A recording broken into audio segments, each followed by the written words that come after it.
It's definitely about just changing that behaviour. End destination is clear. Yeah, let's not fight it. There's too many brands, so I think there will be some consolidation.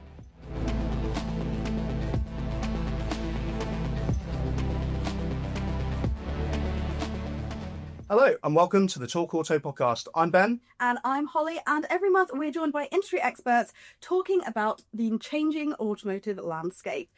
Now, we've got a very interesting topic once again this month. We certainly do. We say that every month, but it is true. This month, we're talking about 2026 strategy from electrification, targets, high production numbers, and global competition. We're here today to talk about how that is going to shape the landscape in 2026. And we are joined by two fantastic industry experts today. Thank you both for joining us. I'm absolutely delighted to introduce Craig Mailey, who is a bit of an automotive lifer like lots of people that we've had on the podcast. You have worked in everything from OEM operations to the remarketing strategy to your current role as Chief Strategy Officer at Cox Automotive International. We are so happy to have you. Thank you so much for joining us. And also Jamie Hamilton, partner at Deloitte, and leading on electric vehicles. How are you both? Great, thank you. Great, delighted to be here. Thank you so much for joining us. It's going to be a really interesting episode and perfect one to almost wrap up 2025, I think. I think what's important to start off with, it is no surprise to anybody in this room or anybody who's listening to the podcast that the landscape in the automotive industry has changed quite dramatically over the past 5-10 years, but specifically over the past 12 months, potentially owing to a huge amount of new market entrants. They've obviously been boiling under the surface for quite some time, but I think in the past 12 months, we've really seen them come to the forefront. It's a huge change in our industry. And when we look at Europe and those new market entrants in Europe, how can you see how these new market entrants have changed the face of automotive? They've changed the face of automotive retailing. What can you speak to that, and how do you kind of perceive their entrance in changing the landscape? I guess principally we're talking about the Chinese OEMs and we shouldn't talk about them in a bundle, but there are 100 plus of them operate. Europe is a big target market for them. The US is kind of cut off for them at the minute.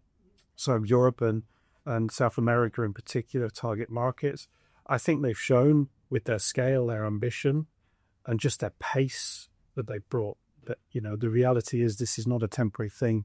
These OEMs are here to stay, and they are changing the face of automotive in Europe. Yeah, I completely agree, and completely agree with the point about they're here to stay as well. I think a couple of things have been really helping the China OEMs, but not just China, but particularly some of the China OEMs.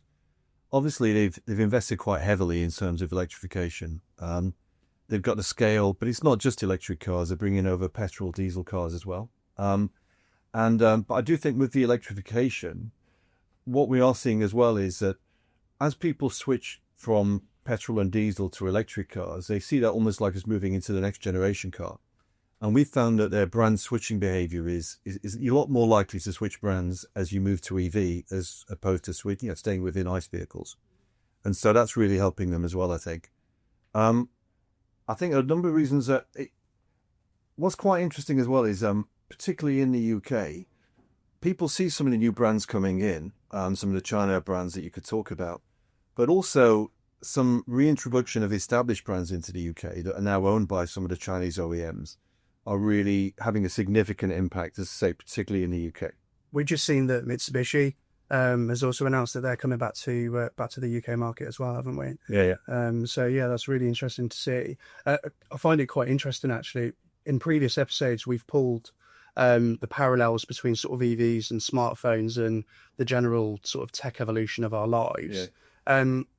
Do you think that over time people will sort of cement themselves with a particular brand? So, you get people who are diehard petrol heads who will stick to a particular German brand, for example.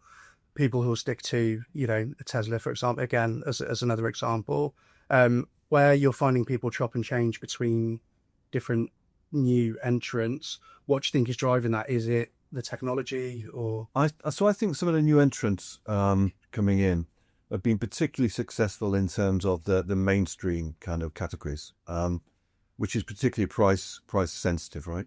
So they're able to offer really good cars at quite a low price. In terms of where people used to buy from kind of some of the established German OEMs, a lot of that was driven about the drive itself or the engine or the drivetrain. Clearly, with EVs now, you don't have that as a differentiator. So where we are seeing the differentiation is in some of that new technology, some of the features in the car, some of the advanced driving systems, some of those things as well. And so people are making a choice now based on technology as well as just in terms of the old drivetrain. Now, whether that leads to brand loyalty or not, I don't know. But I do know, as I said, as people switch from petrol and diesel to electric, we are seeing some erosion of that brand loyalty a little bit. It's interesting that you talk about the switching from ICE vehicles to EVs and that being a really clear indicator of switching OEMs as well. Craig, what have you got to say on that? That's really interesting. I think Jim's absolutely right. The hierarchy of brands is changing. It's almost, it's a leveler now.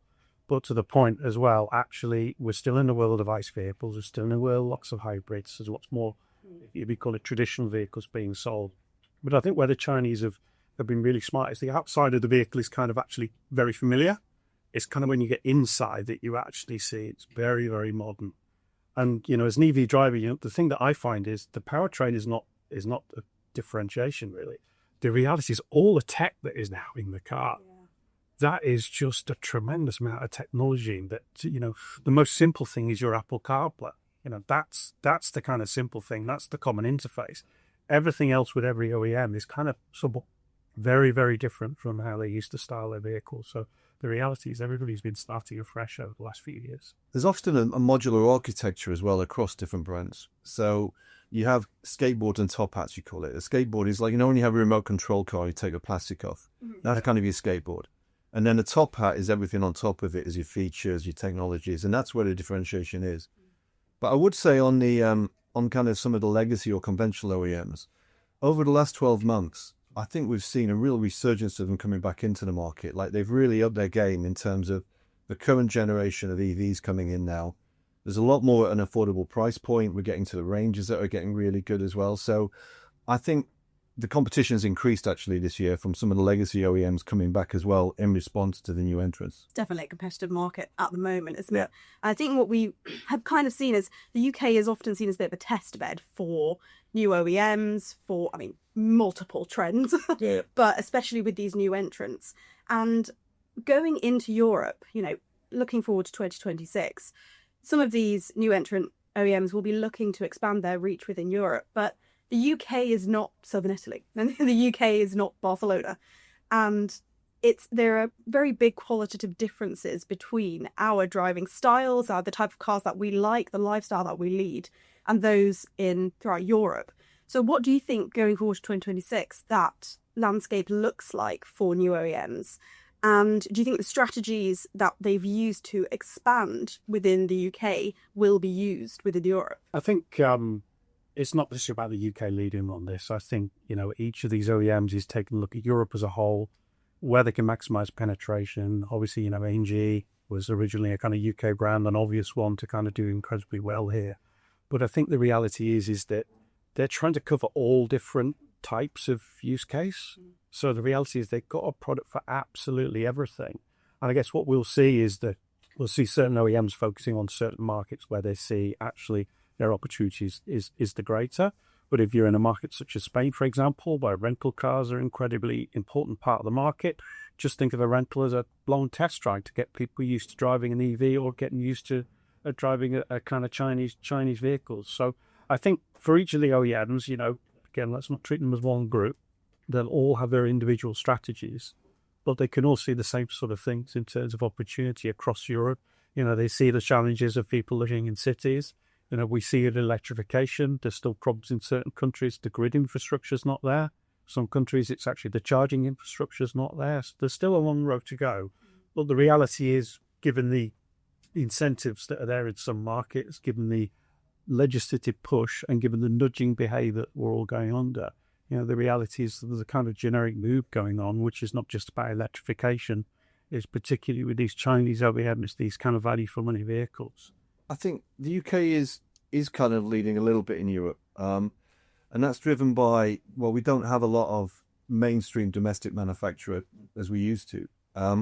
Whereas in Germany, there's a lot of pride in kind of that domestic manufacturing base, which I think helps a lot. I also think the tariffs, the fact there's not the tariffs on some of the new entrants coming into the UK helps it as well. But we are seeing it in Europe, and we're seeing kind of Southern Europe in particular. We're seeing quite a lot of influx of kind of the new OEMs coming in. I think what will be interesting is kind of at the more premium sector. That's where brand royalty is really, really kind of pushing back a bit, I think. So I think that will be quite interesting. And then also, I think you're going to come on to this, but some of the challenges are, it's the European market is very different to, say, the Chinese market. It's much more based on finance, on 3-year leasing, which involves kind of resale and kind of used car. So I think they're having to kind of change how they come into Europe a little bit as well as they do it. But I do think it is coming across Europe. And then I think longer term, we are seeing some of the manufacturing come over into Europe as well, particularly, as I said, Southern Europe, Eastern Europe, or in some cases adjacent to Europe, so kind of Turkey, Morocco, and places like that, and to address some of those tariffs, but also to localize some of the manufacturing here. I think pick up on your point, where the UK leads is on finance as such, and funding programs such as PCP and the importance of the residual value. I think the UK has been very good there, and that's why a lot of OEMs like the UK, because it's easier to kind of push vehicles into the market. And I think, particularly with worries about residual values on EVs or on Chinese OEMs, which kind of, that there's not as many out there in the used market yet, is, the funding and the way that they operate in that way in terms of as a usership model rather than an ownership model is going to be really important for growth. Yeah, it definitely is. And I think we're starting to see a lot more competition with regards to, the deposit contributions and all that sort of stuff that the lenders and the manufacturers bring into the UK market. So with that in mind, with there being such a push to get these sort of vehicles into the UK, how do you guys see the used market evolving over the next sort of 12 months or so? It's kind of almost like the missing piece at the moment. You mentioned, Craig, about the residuals. There's still a lot of uncertainty around residuals, largely because a lot of the EVs were discounted when they were sold initially. There's still some fears and trepidation about kind of the longevity of the battery life as well. But because there's such uncertainty in residuals, it makes it very difficult to offer really attractive financing, because somebody has to take that risk. So that's really challenging at the moment. And that's, I think, a lot of companies and a lot of financing companies are really grappling with that as well. The other thing on the second-hand market, so we run a survey at Deloitte, and I think most people want to spend around 15, say 20,000 in terms of an EV. You can't do that unless it's a second-hand car at the moment. So I think unlocking the second-hand market will be really important, not just to be able to finance kind of a new cars coming in, but also to serve a whole proportion of the market that wants to buy second-hand cars. I think you're absolutely spot on with the EVs in particular, because I think, although residuals have kind of settled a little bit now, I think one of the challenges is the volume is going to increase. And therefore, actually, what we need to create is consumers seeing this as more of an opportunity. Actually, it's a good thing to do, good thing to buy an EV. It's entirely appropriate for you. If you're going to keep it a couple of years, it's probably likely still in its battery warranty life. So why are you worrying about things like that? So there's a lot of work to do there. I think in terms of, there's not many industries, that have the sophistication of whole life that the automotive industry has, in terms of that sophistication and scale of the used market compared to the new market. So the reality is at the moment, demand is pretty good. There's still a little bit of undersupply, you could argue, from the kind of COVID era. So if supply and demand keep on sitting, there's nothing to kind of worry about. Hopefully prices will remain good, and sales rate will remain very, very strong. But we're not in that post-COVID period of crazy where demand outstrips supply. But the reality is things getting more sync, as Jamie said, where the OEMs need to work a little bit harder in terms of selling cars new. They've also got to think about the used aspect as well, because that supply is going to build up. And unless you can get rid of those cars at the right price as well, that's going to undermine the new proposition. Absolutely. It's that changing consumer behaviour, isn't it? That we're now seeing that changing consumer behaviour for new vehicles. We need to now see it for the used vehicles and make sure that those residual prices are solid and steady. looking forward to, we've touched on electrification there and buzzword of the of the year, of the century, who knows. But when we look towards Europe, that electrification piece is very different than the UK, isn't it?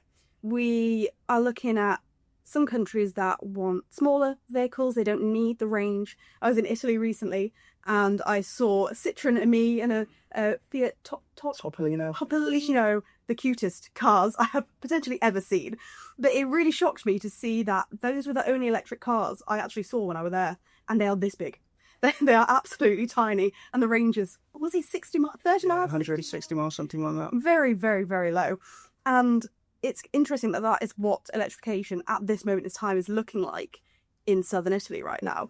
What is it looking like in other parts of Europe, and how do you see it kind of progressing just purely on the EV scale? So I think it varies by region, really. So clearly the Nordics really switched quite significantly over to EVs. And then I'd say after that, you've got the UK and then probably Benelux.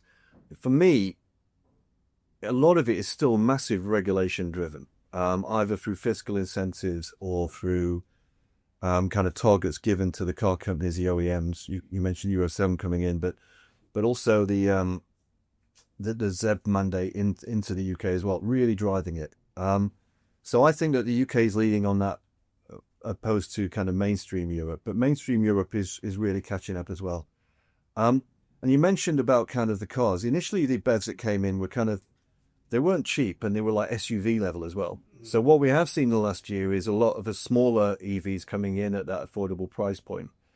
And there's a lot of it's misconception around EVs as well, right? So in Europe, I think the average mileage of the driver is something like 45 kilometers or something a day, and you can easily do that within a BEV. You don't need it to have a full tank of petrol to be able to do that.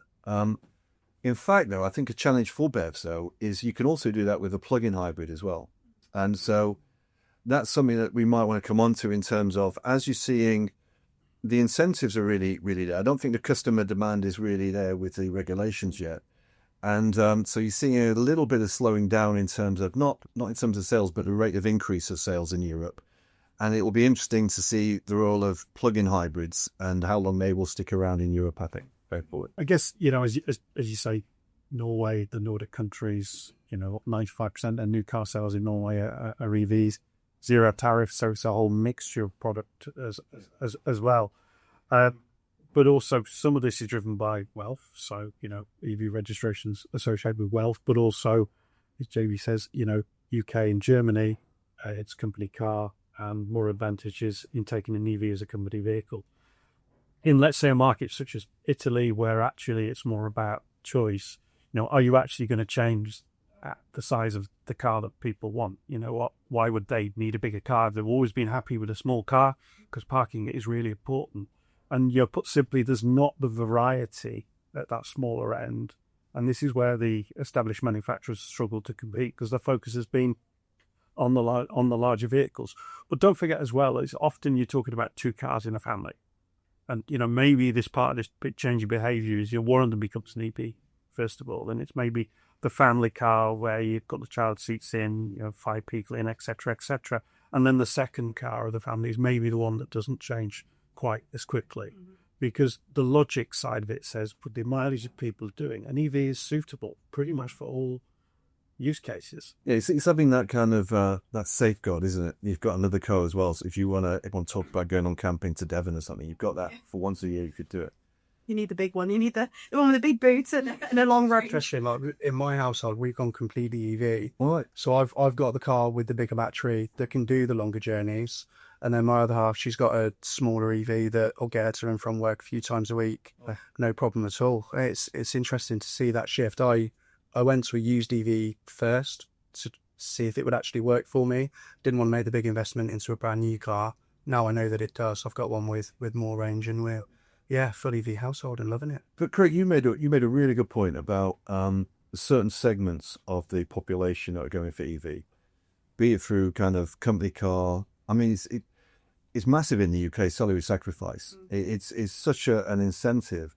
But also it's a good way for kind of corporations to cut some of their carbon as well if they can switch their fleet to EV. So I think from the company car scheme and kind of corporate, it's really driving that as well. But I think the other segments that we see in some underserved segments, certainly in the UK, but I think in Europe, is it makes a real difference if you've got on-street or off-street parking. If you've got a driveway, it's pretty cheap now if you go with some of the tariffs to charge your car. Whereas if you go and have to charge it on the street, you have to pay the full rate of VAT on that. You have to... The domestic cost cap in terms of energy isn't there anymore. So it can be sometimes 3 times as much to charge on the street as it is, say, at home. And I think that's also precluding certain people from switching to EV at the moment until that really plays out. It's not even a cost as well. It's the hassle. Yes, absolutely. You know, my sister's got an EV and it's got quite a small range. I will not name not name the name of the vehicle, but she finds it right hassle to try and find somewhere to charge. And she's got to charge the car, walk somewhere else, do her shopping, come back, it's not charged yet. Go and do something else, come back, it's not charged yet. And she's got to do this, say, twice a week, 3 times a week for not very much travel. And I think it's that changing, you know, we need to change how people approach EVs. We need to change the infrastructure to make it not something that's a barrier. This infrastructure shouldn't be a barrier to owning an EV, should it? It should be enabling you. And yes, we have potentially, I want to say, better infrastructure in the UK than we do in many other places in Europe. So if we're struggling, the places in Europe are going to be struggling as well. And I think the infrastructure is coming. I think a lot of the charge point operators, like the car companies, have really committed to this and invested a lot into it. One thing that's not been great for them though, really, is as you've seen kind of some of the uncertainties around EV take-up, or you've seen it slowing down, it makes it a harder financial and business case for new charge operators to come in, right? They want certainty so they can invest against that. So this uncertainty around the pace of uptake is not particularly great for them in UK or Europe either. But I think they are doing their bit. I think it's coming. I think they are, and I think Germany has got really well served on the highways and stuff like that. Yeah. And I think that's where we feel the pain most is if you're going from motorway service station to motorway service station. And it's interesting over time as you go up and down the motorways in the UK how much more charges are in there. I did a 1,400-mile journey last week in an EV. It did have challenges, and some of those challenges were broken infrastructure. So the infrastructure was there, but it just didn't work. And some of it's because you've got some first-generation stuff out there. But also, you've got these pests now with the cables and things like that. So it's not just about the number, it's about the reliability and the actual power associated with it, because as the cars can cope with more power coming in, that means they can get up by charging infrastructure much more quickly, which means actually you need less chargers as well. But to your point, Holly, you do kind of get used to it because actually we all have to stop on a long journey for a coffee, for the toilet, etc., etc. And it just becomes a new norm because the reality is there are so many other benefits when you can plug your car in at night and you're paying, what's the overnight tariff? 7 pence. Yeah, it's just, and it's great and it's charged and ready to go in the morning because, I can't charge my car, I can charge my car pretty much anywhere, really. Even with the traditional branded charger, I know that I can plug it into a 3-point plug and it's done. The reality is with kind of petrol, we're still going to go to those petrol stations and somehow we've got used to that. That's just our norm. This is just a new, slightly different norm that demands changes in behaviour that ultimately we'll get used to it. We'll get used to it. And it's interesting, isn't it? Once people have made that switch, they don't normally switch back. So you're right, it's about getting used to it. Yeah, I think it's definitely about just changing that behaviour and accepting that this is the new way, and we'll have an extra cup of tea on the way to from Manchester to London maybe, and have that extra stop. So we touched on incentives earlier. I think that's a really interesting point to bring back to, because we've talked on this podcast previously about UK incentives and how that it has boosted electrification. But I think it's interesting to look also at Europe and just the wider continent, I guess, in terms of what incentives that they have had for their consumers and if it's worked. I saw a really interesting stat that was Slovenia. They had an incentive and it led to an 89% surge in electrification rates from probably what was a very low number to begin with. But that's huge just from a simple incentive scheme. And I know countries like Poland have had quite good success with incentive schemes. So what do you think has contributed to the success in countries that have high electrification rates, and what do you think incentive schemes, however that might be structured, can contribute to the success of countries that are currently at low levels of electrification? Craig? Incentives are part of a bundle, I would say, and actually they've got to be simple to understand. And I think, Spain has done one where there's a kind of scrappage element to it as well, such as what the UK did in 2010, something like that. And actually, that worked really well. Consumers could really understand it. The problem is where incentives it's got only on this certain vehicles and all this. It gets a little bit confusing. Germany took some incentives off. So I think if it's seen as part of a general drive to push it, then the incentive can really work. But whatever the Slovenian government did, it probably was off a low base, but clearly it was part of a whole narrative of why they were trying to do it. And, perhaps for them, it worked the way they did it. I don't know how they did it, but, was it tax-based incentive or something like that? And that kind of caught the zeitgeist. And, of course, it builds momentum, because then if dealers can talk about it, that's really helpful as well, because that could be the person that says, no, you don't want this, you want this, because that vehicle's got an incentive associated with it. I think incentives are very successful, but almost so much that they can almost distort the market sometimes. So if you're offering an incentive at a certain segment, you get a disproportionate increase, and you see success of, say, salary sacrifice. But in terms of Europe, it's not just financial incentives as well. It might be in certain places you get privileged access at airports, or you can you take your cars on certain roads. In China, you can use BEVs pretty much every day of the week, whereas petrol and diesel, you're restricted to certain days, or even being able to buy a license in there. So there's different types of incentives as well, I think. But, when we're talking about kind of incentives kind of really not distorting but shaping the market, you spoke earlier about the second-hand market and the used car. You don't really get incentives really applied to the used car market at the moment as well. And that was noticeable with some of the announcements coming out recently. So it'll be interesting to see how that plays out as well. It's interesting. I've not particularly thought about incentives for used cars in terms of EVs. That's something that potentially, can you see that happening in the near future as we see EVs trickle down into the remarketing sector? Well, I think, you think of it from the Chancellor's perspective here in the UK, with a lower tax on these vehicles and so on and so forth. There's kind of a big tax gap opening up because of EVs. So whereas they've taken EVs off some penalties, if you like, the reality is somehow some of this has got to be recouped, which has got to be more than actually just penalising ICE drivers. So I think the reality if we think about this as a mobility piece, some of the incentives, as Jamie says about, you could drive into cities and not pay the congestion charge and so on. But I understand in London, the congestion charge will apply, to EVs, which seems slightly perverse. So in a way, some of the things that they need to do is to stop then trying to apply ICE-type things to EVs, because that's going to be a disincentive to move. But in terms of incentives as a whole, I guess, for most people, that charging infrastructure is incredibly expensive to use off the highway. But if you can charge overnight, that is incredibly advantageous. But if you live in a rental property, are you really going to spend £1,000 putting an EV charger in there? Possibly not. So the reality is we can help that aspect. Financially, that's a big gain. And I guess as well, this is not an incentive, but insurance premiums are incredibly high on EVs in comparative terms. Yes, they're coming down. So the reality is it is more normal, but that's a big disincentive at the minute, as people would see, and they check their insurance costs. That's really, really high. On that incentives bit, if you changed your mindset and you bought a car on total cost of ownership, how much do you think it cost me over 3 years for maintenance, insurance, for fuel? Then bets get really, really competitive and kind of start beating some of the petrol and diesel. But at the moment, people just really buy on sticker price.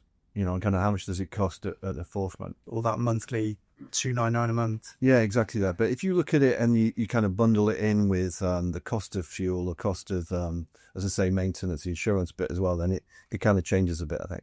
And if you look at that 3-year plus period, where in the UK terms you're into MOT, yep, you may be out of manufacturer's warranty on the vehicle, the cost of the ICE versus the EV, I mean, there's huge disparity there. Yes, the EVs tend to use more tyre wear, because they're heavier and so on and so forth, but certainly less frequent regular maintenance, and just the sheer fewer moving parts just means that in reality they are less likely to go wrong. And you made a good point about the insurance as well. I still think the insurance around BEVs is playing itself out a little bit. But also, when I said that introducing electric vehicles, it's like the next generations of car. So it's not just with BEVs, but you've got also the introduction of new road safety features as well. And we're now seeing a real impact on kind of reduction in accidents on the road as well, which I think will play through into insurance as well at some point. Yeah, we'll see it trickle down. Yeah. Eventually, once kind of those trends are solidified almost. Yeah, really good point. Because, if you look at the car now, the EV, which has got all the sensors on it and all these sort of things, it doesn't take a lot of damage to effectively make the cost of that repair incredibly high compared to a vehicle from 5, 6, 7, 8 years back. Yeah, the amount of tech, which again we've spoken about on this podcast endlessly, the amount of tech on a vehicle is ever growing, and yeah, absolutely. I mean, repairs may cost more, but for the safety, it's but less instances of it. Yeah, but less likely more to be less likely to need repair, but when the repair comes round, It's going to have a much bigger bill. Yes, exactly. I think it'd be interesting to kind of bring it back to Europe and talk about kind of what the landscape looks like in terms of restrictions, targets. Yeah, we touched really high level on Euro 7 earlier on. It might have even been before we started recording. But Euro 7 is coming in next year. We know that the regulations are far more strict than they have been historically. There are some territories like Germany who seem to be pushing back on how strict the Euro 7 is going to be. If it does go the course, if it does end up being as it's written now, what does that impact look like with regards to, petrol hybrid vehicles and sort of maybe helping that move towards electrification? I don't think Europe is going to go back to petrol and diesel. I just think it's the pace at which it changes, to be honest. I think the proportion of carbon emissions that come from kind of transport and road transport, it's almost been baked into kind of future forecasts and future commitments around reducing carbon. I also think that the car companies have made significant investments into this as well, and they need to kind of almost get a return on some of those investments. I do think you might see it slowing down. So I mentioned there might be kind of an extended life for plug-in hybrids where you've got kind of you've got a mix of a battery car and a petrol and diesel car. So that might come in. I mean, also you get some of the OEMs that were looking at alternatives to kind of reduce carbon emissions as well. So could you use biofuels, hydrogen? I'm not sure if hydrogen is going to come in, but so people were experimenting there, and I know there was some pushback in terms of some of the regulations about making sure they can allow that. But I just think it's a pace. I don't think it's really going to necessarily reverse it, but I don't know. Yeah, I entirely agree. It's the end destination is clear. Yeah, let's not fight it. It's just that pace, and given economic growth, given some of the vested interests in terms of a lot of the countries in terms of production markets, in terms of their whole industry, quite rightly they're kind of thinking, how do we best navigate this way of change? And what they're worried about is what they're being pushed into actually maybe doing damage, and it's damage to the economies. These are important businesses for the economies of these countries as well. So it's not a surprise there's no lot of pushback, but it's about the pace. It's not about the destination. And longer term, I don't know if you want to go there, but if you look, say, 2040 or 2045, the energy transition is going to get a lot more around distributed energy. And so the importance of it's not there yet, but vehicle to grid, vehicle to house is going to increase in importance to be able to manage that energy ecosystem. And I think that's longer term, but I think that the EV transition is pointing towards that as well.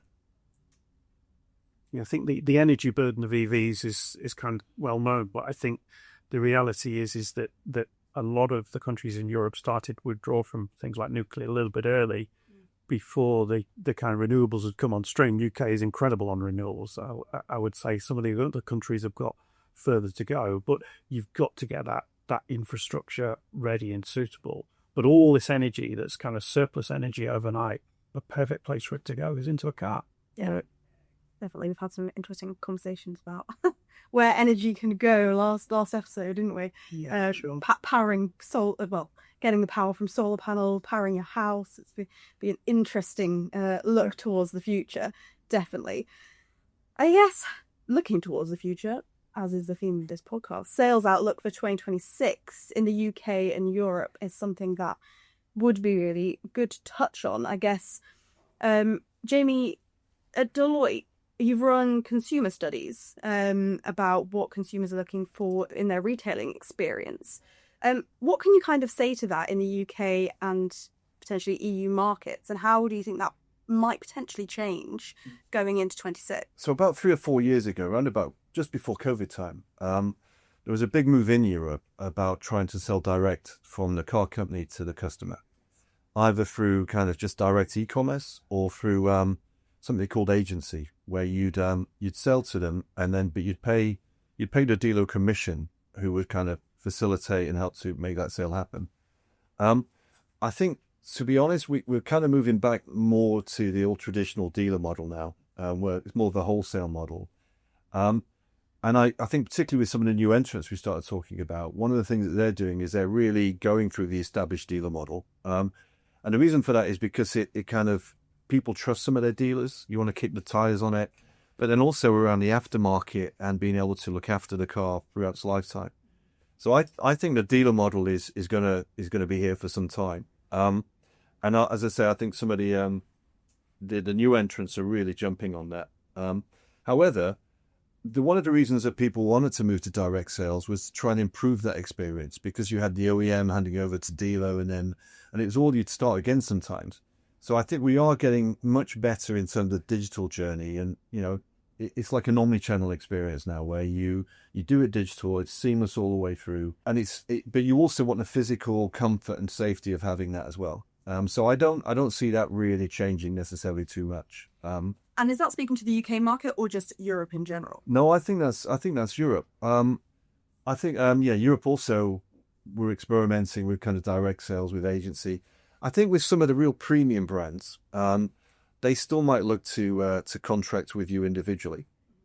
But also, you mentioned it before, it's about going to like a monthly kind of sale now. And at the moment, we're into fixed 3-year car cycles. I could imagine a time where you're in Germany, you lease a car for 3 years, a car company takes it back, updates it again, leases it to someone else, comes back, leases it again as a robo-taxi, something like that as well. Because you can do that with cars now, you can update them with software, and the much longer lifetimes on that as well. So I think that the OEMs really want to keep that longer term, almost subscription, or kind of keep that connection with the customer and not necessarily give it over if they can, because it's going to be a longer term, it's going to go beyond 3 years, 4 years, 5 years, I think, ultimately.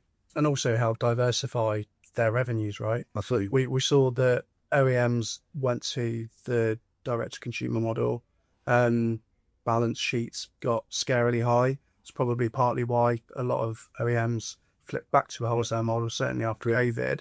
And with them pushing more and more with subscription models, it just increases, that pool of money that they're going to get. If we're moving to an industry where ride sharing is going to be more popular, etc., they're going to need to think of other revenue sources. And what for me is going to be the trigger about moving to subscription is like autonomous level 3+. So when you get to kind of real autonomy, because the amount of money it takes to invest in that to make it happen, it's very hard to buy that as a product. So I think people will start offering that more as a subscription, and doing it that way. So I think that will really be the advent of kind of that subscription model we're talking about. I think particularly in the used market, leasing has not really been a thing, but with EVs, it's got to be a thing. And ultimately, as Jamie says, the robo-taxi, it's kind of coming, isn't it? It's kind of proven model now in the US. So we very much would see that lifetime value of a vehicle has got to be beyond that. I've sold it for 3 years and so on and so forth. I think we have got dealer consolidation going on in the market, so there are fewer dealers out there. But I don't think agency's dead, but it's now not the priority. I think we're in a different world to where we were after COVID, where all of a sudden it was, we don't need the dealer because demand is so strong. But also the value of the dealer is particularly in the used market as well. And that's absolutely critical because these vehicles have got to go somewhere. And it is, UK used is 3 times the size in terms of volume of new. So the reality is there's profit to be made there. Or the after-sales service is incredibly important. And, to me, it feels very uncomfortable if I was to buy a car from an OEM directly and actually not know where I went for service, maintenance, repair. And it's just available on that. But I'd much rather know where my destination was, where if there was an issue where I could go to. But you know what? Retailing models do change. There will be people who are quite happy to kind of click and buy. And I think particularly as people get into a replacement cycle, they're very familiar with the product. But at the moment, where a lot of the changes on a vehicle is stuff you can't see from photographs online, you probably do want to sit in that vehicle. You do want to see those buttons and things like that. So actually, it's omnichannel, I think, is kind of here to stay. I think you're absolutely spot on about the, you said something really great there about the leasing in second-hand car market. I think that's absolutely right. I said it first. I see a lot of innovation. I see a lot of innovation in the second-hand car market, and I see the dealerships as being integral to that. Yeah. Right. Perfect. I guess that brings us almost to the close. We did have one final question for you guys. So if you had to give one piece of advice or say one thing to the UK market or the European market for 2026, what would it be? And I guess we'll touch on OEMs, retailers and lenders, if you can speak to that. I think there's 2 things I'd say. We started off talking about new entrants. I think there will be some shakeout of brands. There's too many brands, so I think there will be some consolidation. But I really don't expect the new entrants to be going away. Certainly in that mainstream market. I don't know what's going to happen in the one. So if I'm talking to OEMs and dealers, it's how to partner with some of those new entrants coming in. And I think we'll see some of those partnerships is one. And then the other one, just building on the earlier point, is really don't neglect the second-hand and the used car market. The average age of cars is going up. It's kind of skewed a little bit because of the EV transition, but it's going up and up. And but the importance of that relationship with the customer beyond that first 3-year cycle is going to get more and more important. So have a look at how you can really get money from that second-hand car market, because I think it's going to change as EVs play through the system. I think my one piece of advice is about the second-hand car market, but also about EVs within it. We've got to the point of residual value lowness now. Is how do we get those up? How do we create more demand for those used EVs? And that's a responsibility on all of us involved in the ecosystem, because we've all got to nudge that consumer behaviour to make these seem to be a good value for money proposition. They've got to be financed well. They've got to be insured okay. The dealers have got to be educated to make sure they help customers understand why these are a good proposition, because as volume goes up and up and up, it becomes a much bigger issue. And of course, as those volumes go up, the ICE vehicle volumes are going down over time. So it's a problem we have to fix. Essentially, the changing landscape over the past 12 months will continue to change over the next 12 months is essentially what we're saying. But there's some really interesting points brought up throughout the podcast today. So thank you so much for joining us. We really, really appreciate you coming on.